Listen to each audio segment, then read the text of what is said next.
You are listening to episode 112 of the Peaceful Mind Podcast.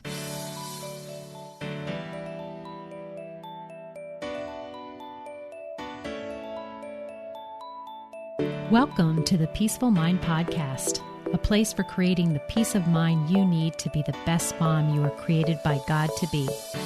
If you want to bring more balance, more joy, and more peace to your motherhood, this is the place for you. I'm your host, certified life coach and Catholic mom, Danielle Tino. In the name of the Father, of the Son, and of the Holy Spirit, let's get started.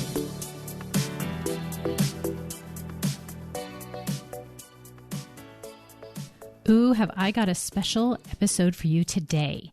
I will be interviewing a clinical psychologist who specializes in the science and practice of positivity, one of my favorite subjects. His name is Dr. Paul Jenkins, and you'll hear more about him and all of his credentials in a few moments when we start the interview. But I first want to just tell you that I met Dr. Paul in a group coaching program. Now, not everyone in this group is a coach, but Dr. Paul happens to be one as well. I know that you're going to get so much out of our conversation today, and don't forget to wait till the end because he is offering a wonderful free gift for all of you mamas, for my listeners. And speaking of group coaching programs, we are having such a good time right now in my Busy to Balanced life coaching small group for moms. And in case you didn't know, it's one of the things that I do offer. It's super fun. I get to help a lot of mamas, and I will be opening up spots soon for a new group. So go ahead and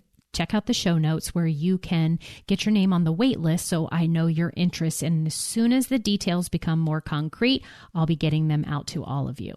And without any further ado, please enjoy this episode on the 7 key relationships with my conversation with Dr. Paul Jenkins. Welcome, Dr. Paul. I'm so excited to have you here on the podcast. Hey, Danielle. This is fun. You know, you were a guest on my podcast not too long ago. That's right, which was so fun. Hey, good things happen every time you and I talk. So I'm excited for this.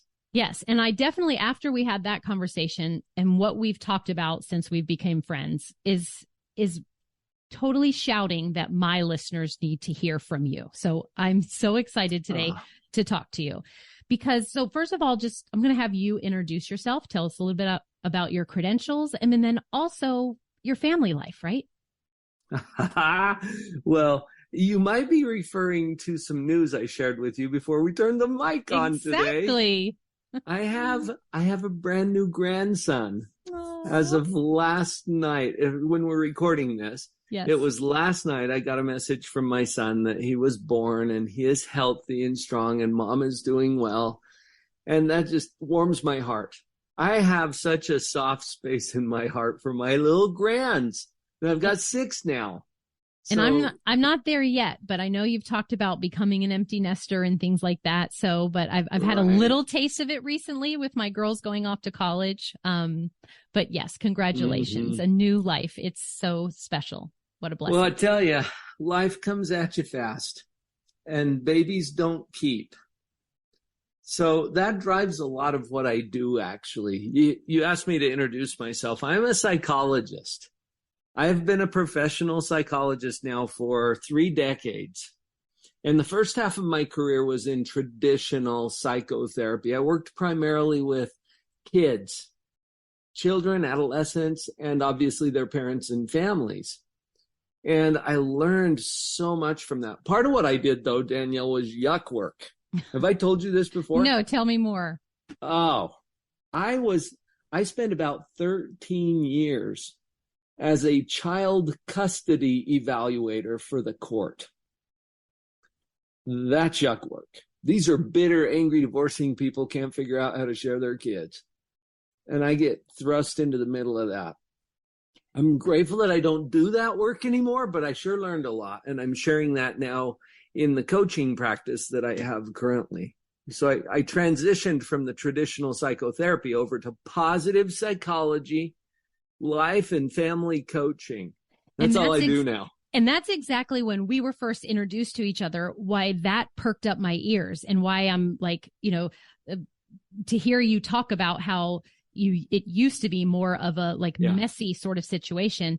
Whereas when I hear the word positive, right, because I am a huge fan of positive thinking and just like aiming towards the positive, not in the overdone, maybe what you've heard the word toxic positivity type, because with our coaching, we know that can not be useful either. But tell me even about that name, because that's why I was drawn to you, to think positive psychology. Well, we toss that word around as if we know what it means. And as a psychologist, I feel a responsibility to help people understand how to operate the equipment of their own mind. And so I've developed models around that get past the trite, fluffy, just think positive that you hear from motivational speakers or coaches or podcasters sometimes. We get down to the psychology behind it. And I've got a whole model that I use in my trainings and my coaching. But it's interesting that you mentioned toxic positivity. The name of my book is Pathological Positivity. Interesting. Which is a little different from, toxic positivity, the way it gets mentioned out there in mainstream. It has to do with just ignoring any pain or difficulty, pasting on a smile and proceeding as if everything is peachy. And that's not the kind of positivity that I teach and that I train on. In fact, the word pathological also means compulsively driven, like a pathological liar, just can't stop, right? And pathological positivity is about choosing on purpose a positive position relative to your circumstances. And you and I both know as coaches that circumstances are neutral. That's right. But even what you just brought up, and this is part of like with my moms and my clients that we work with, they immediately, when they find out that it is their internal life, their mind, their mental health and their emotions, right? And that getting to a more positive place is the goal. Because, you know, when you're thinking more positively, you're feeling better. And if you're feeling better, you're doing better. And then you're getting better results. But as soon as that, my clients find out that is the way, right? Then they immediately step into judgment that they shouldn't be thinking negative thoughts and that they should go and find the positive thoughts. But what you just mentioned was exactly what we want, right? That we want to be able to uncover those thoughts that we're having, not to judge them, but just again, we can't make any progress and move forward if we don't know where we're starting from. But in that notion, then that's what I like, because we want to pivot and we want to make, even if it's small strides, any stride more towards being able to have a perspective to look at life in a positive manner is going to be beneficial to everyone. Yes. So. Yes. It's until we see it as a choice, it's not. That's right. So my job is to illuminate the obvious. This is so cool, Danielle. I get paid to tell people things they already know. Oh, right. But there's so many obvious processes going on in our own mind that we don't even notice. Obvious but unnoticed, kind of like the feeling of your shirt. Can you feel it? Now. Now that you mentioned it, I'm feeling it. Now that I mentioned it, that's right. my point. I had to bring my consciousness there. I had to bring my thoughts to, can I, and answer that question, can I feel it on my skin, right? And now that you're aware of it. That's right. It's obvious to you. Yeah. But your mind just glosses over it. You don't even notice it. And this is where many of our thoughts are. So I teach my clients to start with a process called metacognition. Oh boy. And that's a fancy psychobabble word. We make up words in psychology. It makes us feel smart. And this one, if you break it down, cognition means thinking. Metacognition is a higher level. It's thinking about thinking. And do you notice that you can do this? Yes. That's separation of becoming the watcher, right? the watcher Yes. of your brain. Yes. See, Oh my you go gosh. to that level of awareness, Yeah. and suddenly it changes the game because metacognition creates a space. And in that space is where choice exists. Dr. Paul, what I'm realizing now is that I just think that you and I could have a conversation about every aspect of our mind and positivity and psychology, like, right? Yeah. And we could go on for hours, right? We could, and we might. Right? We'll see. And I just want to make sure because of my interactions with you and becoming a listener of your podcast, tell everybody the name of your podcast now. It's called Live on Purpose Radio. Okay. Just that, right? Living on purpose, which is both, Yeah. you know, my mission and your mission to help others be able to do that. And then for my audience in particular, I focus in on moms, right? So I want them to become more purposeful and more, have more peace, more balance, more joy, and knowing that they have the choice to create a life that's full of that, right? Okay. Yes. So, but in becoming friends with you and having conversation and learning more about what you do and of being a podcast listener, there was a subject that you had on your podcast, which is what wanted me to have you on today. And I think this will benefit my listeners so much because a lot of my mission is to help moms realize that when they feel better, they will do better. And that feeling better, and not that feeling bad is something that we are going to eradicate ever. Like it's part of this human life. Mm-hmm. But in doing so, it causes, like when I say, it means that they have to put attention on themselves. And a lot of times when I say that, well, we want to maybe even put ourselves first at times, right? I know that I get a lot of brain pushback. If they don't say it to me, I can see the thinking bubbles coming up from their heads. But I wanted you to bring your expertise and what you know in your over 30 years of working with children and parents and in this realm of the relationship, like hierarchy, I guess, is that like maybe the way we look about where we fall. And anyways, I'm just going to hand it over to you because you know what I'm talking about to talk about this subject. Absolutely. And I look at this as the context. Okay, so we have purpose as human beings. I believe that. I think every one of us has a divine, God-given purpose for why we're here on this planet. And I think that purpose comes with power, meaning the gifts and skills and talents and amazing mind that each of us has. So we have purpose, we have power, and we have a context. All of that purpose and power has to happen in the context of our 7 key relationships. And I think that's what you're getting at, Danielle, because I know you were listening in as Vicki and my wife and I had a conversation on my podcast about this for our 500th episode. That's so amazing. That's so amazing. And yes, that is the subject I want you to dive into, because when I heard that, I thought this will help my listeners so much. This will help them understand why it is that we benefit so much with understanding, like, the hierarchy, for lack of a better word, the key relationships we have in our life, and what order, that's the word I was looking for, and what order we put them in and how that affects us. So keeping in mind that you have a purpose, and whether you're tuned into it yet or not, you have a purpose, a divinely appointed purpose. You have power to fulfill that purpose, and it's going to happen in the context of these 7 key relationships. Now, a little disclaimer, Danielle.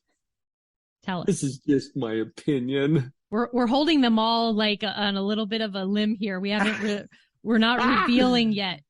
Well, but let me give you. So it's my opinion. Okay, everybody has opinions, and the context of my opinion has been shaped through over a half a century on the planet. Okay, so I got that behind me. Having raised my own family, you. All my kids are empty nest. Vicki and I are empty nesters now, and our kids are raising our grandkids now, which is awesome. Such cool a blessing. phase of life. and 30 years of clinical experience as a professional psychologist, including yuck work, okay, that I've done. So that's the context of my opinion. You don't have to agree with me. In fact, don't take anything that I say as gospel truth. Please run it through your own filters of truth and see where it resonates with you. So, number one, and I say these in order, okay? Okay, that's the important part. Right. Number one is your creator. Now, Danielle, you and I are both people of faith. I think many of the listeners today are as well. And most people on the planet actually believe in some higher power, whatever yours is. I am not your spiritual advisor, but I am acknowledging that for psychological health and to fulfill your purpose with the power that you have to come to terms with your source, because that speaks to everything else. And it helps to add purpose and meaning to what you're doing. My podcast is called Live on Purpose. Right. Yeah. It means you have a purpose and that you engage in that purpose intentionally. So this helps us to understand it. Okay. So what you're doing is revealing the first key relationship in order. Would you say in order of importance? I'm just curious how, in order of importance. And we say that and for us, as you and I speak, it would be God. That's what we call our creator and our source. So we're really putting in order what should be our most important relationship we have. And that's with God. Okay. And the reason they have to come in order, and trust me, over 30 years of clinical experience, I've seen people mix up the order. Okay. And I have yet to see anyone do that and successfully experience peace, joy, happiness. That's right. Okay. Okay. Okay. So that's why I put them in this order. Now, again, you don't have to agree with me. I'm just coming from my background of professional experience. That's number one, your creator. Number two, yourself. What? You mean not your kids next? No, they're on the list. Okay. Trust me. All right. But self comes next. And a lot of people skip this one, Danielle. Yes. They don't even realize that it's a relationship.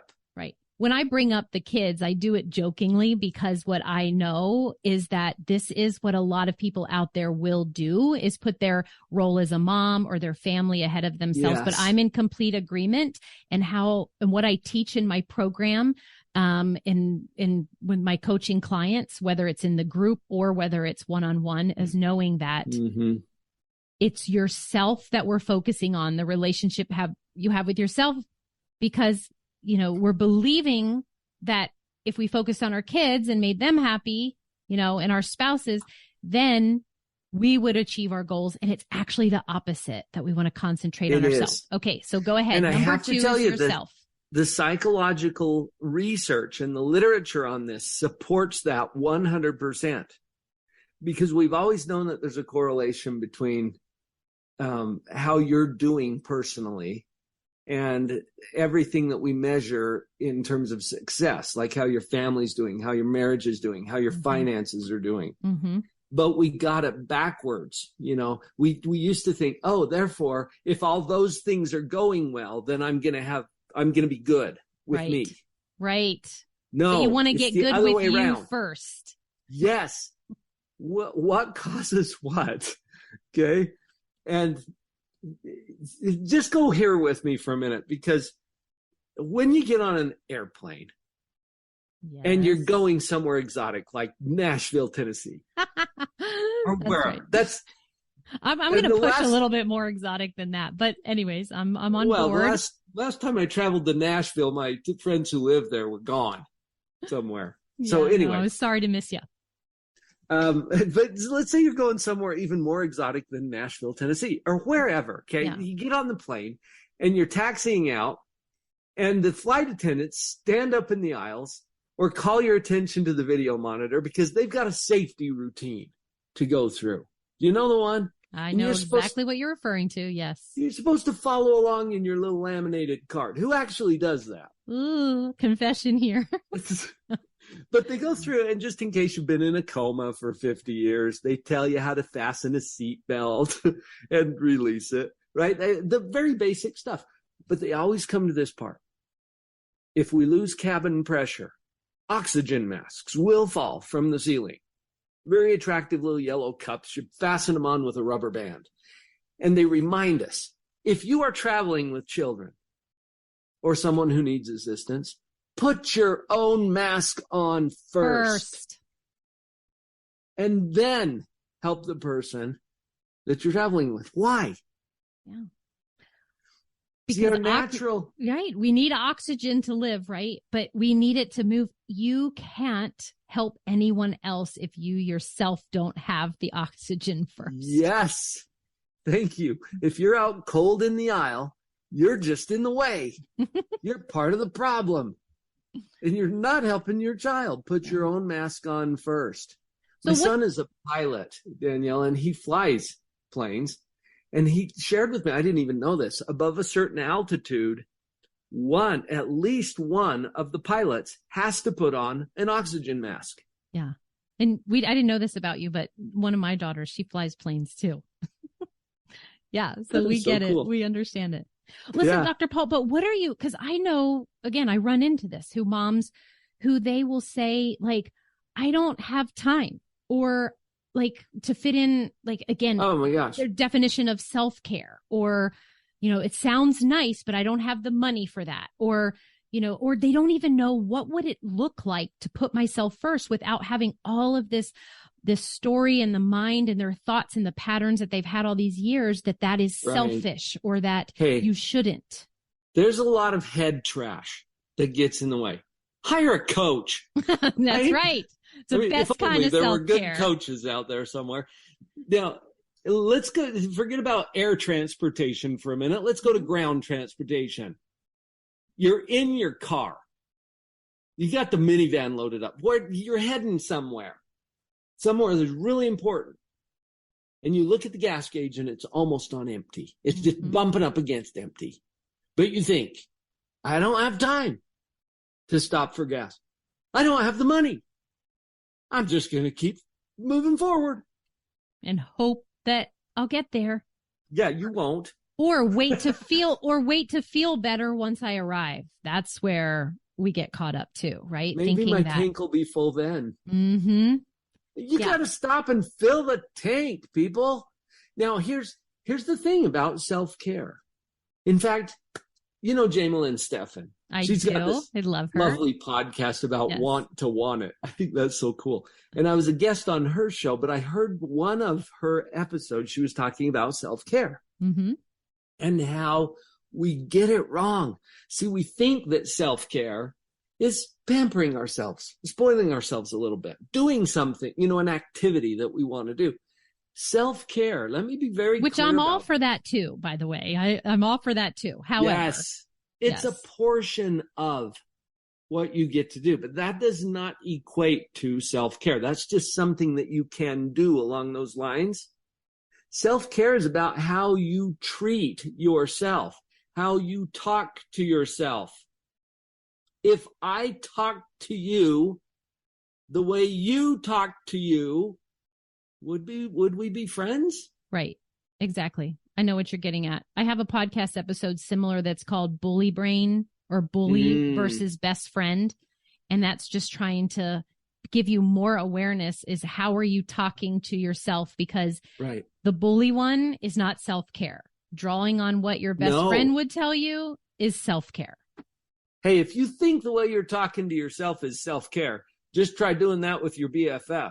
Right. With friends like that, who needs enemies? Yeah. Right? So it's really about getting your head straight, because guess what? Every other relationship, including the first one we mentioned, yes, God, is going to be affected by how you're handling number 2. The relationship with yourself. With yourself. Yes. It is so essential. Look, your mom, the best gift you can give your children is a loving, functional, healthy, happy people mom. Yes. Yes. This is what I say when they want that for their kids and their children. I say, but you don't understand if you concentrate and do that first, right? Mm-hmm. And we know that taking care of yourself is also prioritizing that you're taking care of the relationship with the number one, with God, right? That's part of it. And then it's yourself. Yeah. Then you will be filling in the holes, like as if you are, I give this to my clients sometimes, this visualization of you being like a bucket. But right now, if we don't, one, take care of our relationship with God and with ourselves, we are going to have holes in that bucket. So whatever you fill it with, whatever you try to go after, you're going to always have leaks and it's going to come out. But making sure when you concentrate and fill yourself up and taking the self-care and making sure, like, as Dr. Paul said, getting your head straight, getting your head right. Yeah. Get rid of the stinking thinking. Yeah. Because anytime my clients come to me on a weekly basis and that is filling in and plugging up one of the holes, one of the leaks. And then you want to get to the point where you're filling yourself so much that bucket will automatically overflow. And where will it overflow to? Right who's close to you the most, your husband and your children. And then therefore you have affected them and gone closer to whatever it is that you want for them. But it happened when you first concentrated on you. This is only number 2. I know, right? So we better 7 key relationships. Well, yeah. Tell us what the next one is. And then we can even go back to even watch where the order is. You know what? And I'm just going to give you the rest of the list. Okay. Yeah, do that. Because this one is so essential, but it gets ignored all the time. And we go out there and we're so compassionate and loving and kind to everyone except for one, where we get really harsh and cruel and judgmental towards ourselves. Mm-hmm. And we're also up against our programming here. Now, when I say programming, I mean language. Okay. You and I are speaking in English today. Did you notice that? I did notice, especially now that you brought attention to it. Yeah. Do you see how this works? And why did we pick English? There's other languages. See, we don't even question that because it's our programming. You and I were programmed to speak English by people who didn't give us a choice. Well, guess what else they programmed us with? Every key relationship, we get training and programming on, including ourselves. And we hear, oh, it's selfish to do this or that. Right. I believe, Danielle, there's a benevolent power in self-interest. Agreed. Now, notice I didn't say selfishness. Agreed. Yes, agreed. Fully 100%. I am reminded of this every time I get on the freeway. You know, we're out there in steel, this 2-ton meteor, okay, propelling down the road at 70, 80 miles an hour. Okay, how can we do that safely? Because everybody on that road is looking after their own self. That's right. Right? Mm-hmm. We choose to follow the rules, to go the right direction, for example, or to stay in our lane. And we're not doing that because we care about everybody else. We're caring about that in order to be safe. If people don't take care of their self-interest, we don't have any defense against that. Notice what happened on September 11th, 2001. Or in Pearl Harbor, for Pete's sake. How do you guard against someone who abandons their own self-interest, like a suicide bomber? We don't have any defense for that. We count on people to take care of themselves because it keeps all of us safe.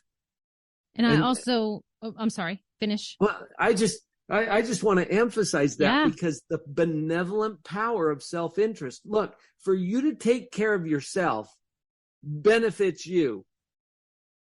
Oh, that's nice. Yeah. But that's the bonus prize because guess who else it benefits? That's right. Everybody else on your list. Yes. And I bring this same concept up when I'm talking about how we don't we really want to tap in to what it is that we truly want, what lights us up, because if everybody was doing what they want, we've had a lot happier society all as a collective together, right? Instead of thinking that you have to or you should do because this is what society has taught us is right. So you know what? You're right. We could spend hours on this. I know. You're just tapping into another training that I do called Happynomics. I love the word. I love the words that you have in common. We'll probably get into that in another conversation. But if we go back to our 7 key relationships, we've covered now your creator, the number one. Yourself. Number 2. Number 2. Your spouse is number 3. Okay. Yeah. Now, some people might be thinking, well, I don't have a spouse, Dr. Ball. Okay, that's fine. If you don't have a spouse, we'll collapse the list and you'll drop to number 4. Okay. Your children. Children are number 4. Okay. Now, notice I put spouse before children. Mm-hmm. Yeah, but what if you're remarried? What if you've got a blended family? Remember my experience with this, okay? I spent 13 years doing child custody evaluations. I've seen a lot of blended families, and I've heard this before. I love my spouse, but you know what's coming? My children come first. Okay, yeah. And I appreciate the sentiment, but I have to say that's a little misguided, okay? Because what are we raising our kids to do? Establish their own families? To live independently of their parents? And who's left? You and your spouse. Yeah. That's why I put spouse first. Before the children. We recently went on a trip where, we were all together and gone for a little while, but, I just love the reaction of the kids when they see like us like holding hands or kissing or, and the love and joy and the example that to see that strong relationship, I believe opens their minds up to thoughts that feel secure and, and certain. And yes, because that is the foundation. So I love that you've just given to us from all of your experience that how it is spouse before kids. And then ultimately I'll repeat ourselves before spouse and then kids. Yeah. So even our children are at number 4 in that relationship. And I'm not saying your kids aren't important. They made the list. I'm saying let's get it in order. And would like you you're say pointing out that affects their experience. It affects their joy. It affects their ability to experience a wonderful life. Yeah. And this just came to me right now. And I'm just, again, because I'm learning from you and I'm just kind of seeing how this applies. I'm in complete agreement with this order. And I've had enough experience too, working with moms to see that the results that they really want in their life when they get this order in, right, putting God first and then themselves and then their spouse and children. And we'll talk about the others in a second, that they exceedingly exponentially, find more peace and joy and start creating for their lives and their futures what they want. But I'm just curious, because this came up to me with my own sort of like soaking this in and applying it to my life. Does the order change at different times or different stages of your motherhood? Or like if a certain circumstance comes, like someone might say like, okay, well, what if my child is like diagnosed with something? Isn't my focus coming like to put them first? Or is the hierarchy just like in general, like if in the average of our life and our time, is that the order? And I wouldn't even say it's necessarily focus or time spent. It's priority. Okay. Okay. Now, and there are reasons and seasons in our life. I also hear a lot of speakers, especially talking about balance, as if you can achieve some balance. Well, listen to this. I got to listen to Dan Thurman, who is the past president of the National Speakers Association, and he entered the room on a 6-foot unicycle. He was balancing on it. And he was juggling knives. Oh, my goodness. Okay, now, you just said something that is the key, Danielle. You said he was balancing. He wasn't balanced. Do you hear the difference? Now, the reason I say this, and I do the same thing. I teach this all the time. And it came to my attention as I was listening to Dan, we are never really balanced. We're really balancing. It's a verb. It's a process. And you watch a unicyclist, they're not just balanced up there. They're forward and back and moving, and they're balancing. Yes. Do you see the difference? And yeah. that little tweak helped me as I'm teaching people to be balanced. You know, I've done that a lot. And what I like, the way that I come from it is looking from balanced as being a feeling, right? That if you are thinking, I've got a handle on this and all is well, right? And I can, I can handle it and everything's going as it should be. You're going to feel balanced as opposed to out of control. But I also love that you explain it as a verb and balancing, because one thing I always say is that, can you achieve feeling balanced? Absolutely. Yeah. Because if you're thinking a thought that makes you feel balanced, you will be in that state of feeling. However, where it gets tripping us up, and this is where I love your picture of the guy on the unicycle juggling knives, right? So we could think about that as moms, all the things, like each knife represents all the things we're juggling, is that at some points you will be able to access thoughts that has you like on the bicycle going, I've got this. Everything's okay.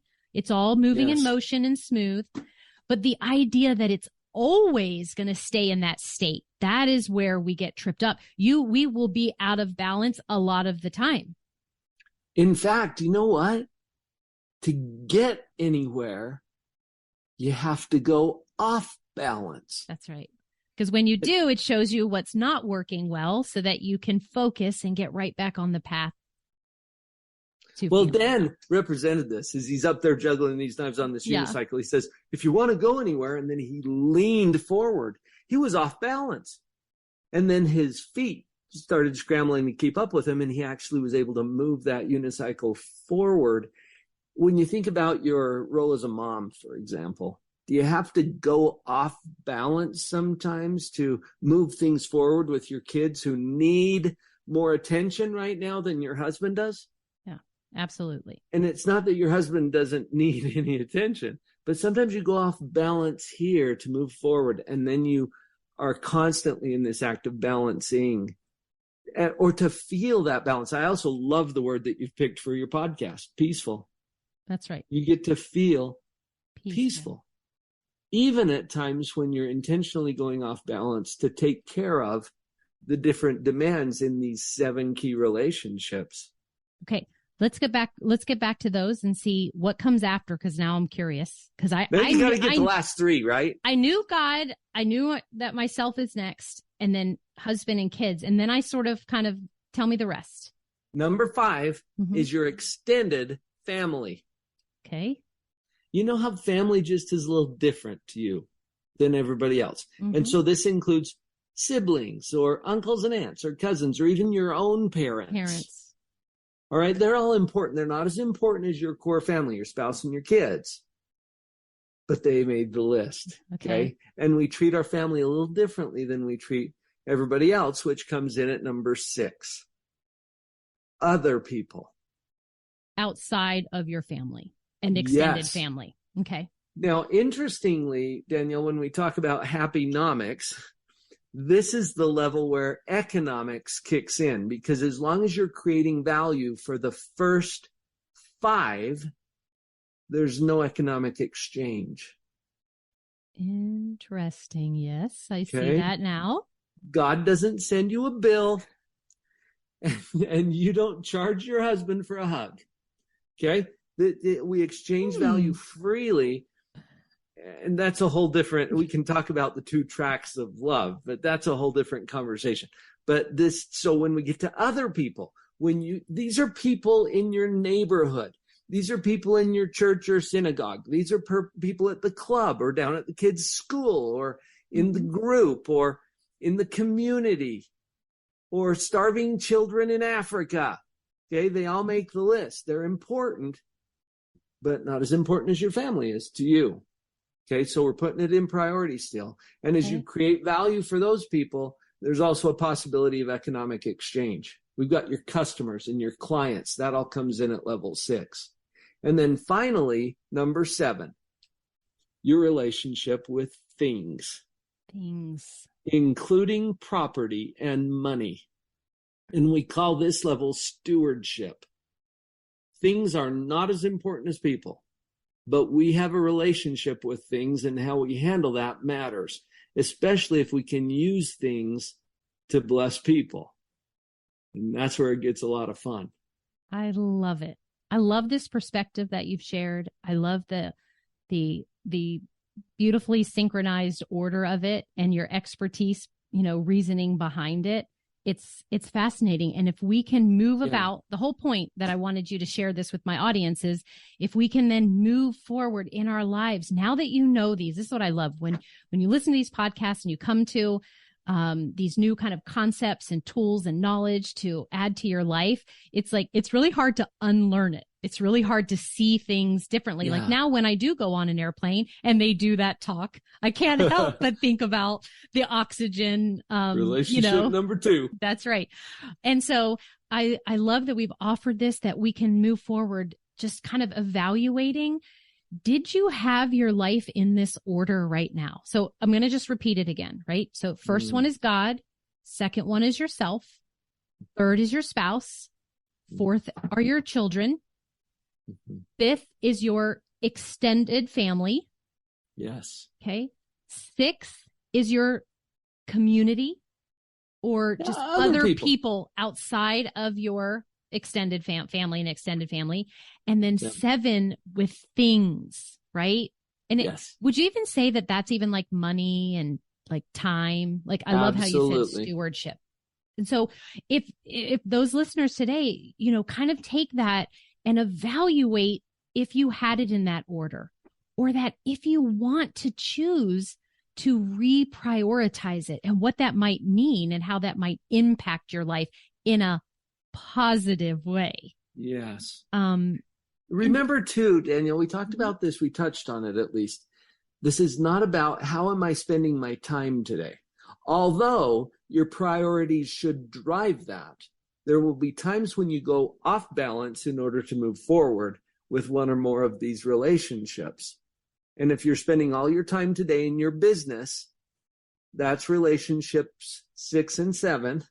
Okay, because you're serving other people outside of your family, and you're managing your property and your resources in a stewardship sense. That's okay, as long as you're still clear in your mind about where your priorities are. And that will be reflected in your calendar and your checkbook and the other places where we can see what you truly value. This was so helpful. I think that it's really, going to be enlightening to a lot of moms out there.